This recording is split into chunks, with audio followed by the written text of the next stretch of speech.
This is a clip from a recent Pops live stream or video. Make sure you are subscribed so you don't miss the next one. All right, this film is a Mrs. Pops pick. That's right. And what a world we could have lived in if George Lucas had been able to purchase the rights away from the studio to do, a Flash Gordon film. And instead, he goes on to make Star Wars. And I got to be honest, the success of Star Wars is in a large part the reason that we even got a Flash Gordon film. Probably the original impetus for the whole thing was I used to watch a serial on television called Adventure Theater, and they had Flash Gordon Conquers the Universe on it, and I used to love that. So I went off and wrote my own space opera.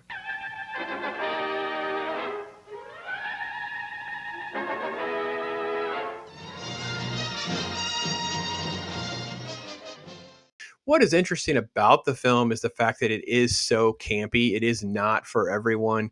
Look, Sam Jones plays the title character Flash, and you have some great performances, particularly Max von Sydow, but it is not. Timothy Dalton is in it as well. It is definitely that sort of like Batman 66 TV show campy, which Mrs. Pops loves. She really enjoys this movie.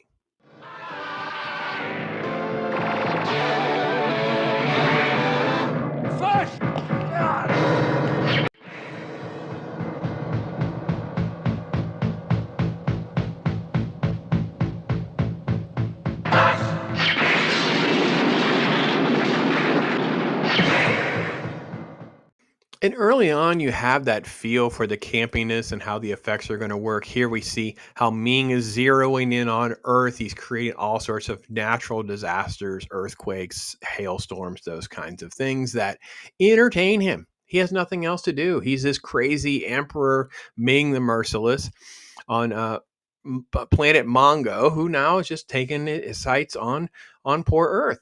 And it kind of sucks up a couple of random characters that kind of go along for this ride, and little do we know that one of those is going to become this iconic hero.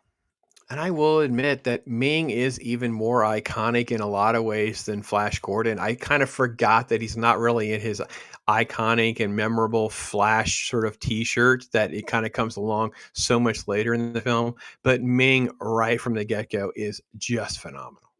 So this is the scientist Zarkov who has figured out the fact that something external, extraterrestrial is happening, pushing the moon towards the Earth, therefore causing even more natural disasters. He's constructed a rocket. His lab partner, his lab employee, won't go on the journey. And unbeknownst to everyone else, during this hailstorm, one of these meteorites strikes an airplane that has Flash and his girlfriend on board. They crash near the scientist, who holds them hostage. They get on the spaceship, and that's how our adventure begins. I mean, obviously the thing for me is it's just on scale fun. It's literally the adventures that we all knew and kind of grew up with from serials, and the kind of stuff that George Lucas had fallen in love with. I think that the campiness is part of its appeal and its charm, and yet a lot of people probably won't give it a chance because of that. And it is absolutely super silly and cheesy in a lot of ways, and some of the graphics don't hold up well at all. But at the same time, like I say, that is part of its charm. That's what makes it kind of a fun little adventure. You kind of like turn your brain off and have a good time. One of my favorite elements of the film are the Hawkmen, who had these insanely crazy costumes and wings on. The special effects seeing them fly is really quite bad. However, it is a fun backstory, because I always kind of laugh, because I realize that the story goes that they really couldn't sit down properly in these things. They have special stools in the film, but if you're trying to rest and take a breather on set with this many hours of production, they would actually have to lay down. So it is a quite great performance for what it is, because I mean, they're all in on it, which is kind of what you want. You want someone who's going to go all in. Hey, I'm going to play Prince Voltan. So yeah, Brian Blessed did a great job, and it's just kind of fun to kind of go down that rabbit hole for it.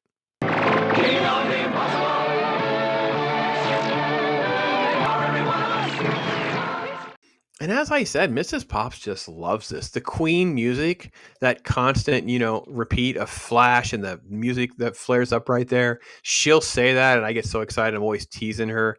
And I'm glad that it didn't really get pulled away from Dino De Laurentiis. I don't know what Lucas would have done or been able to do.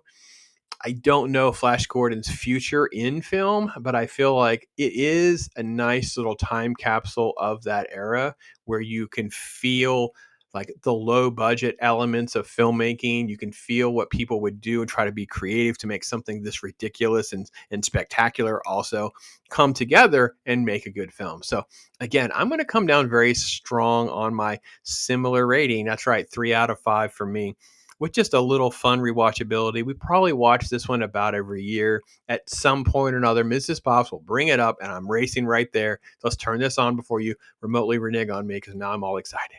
Flash!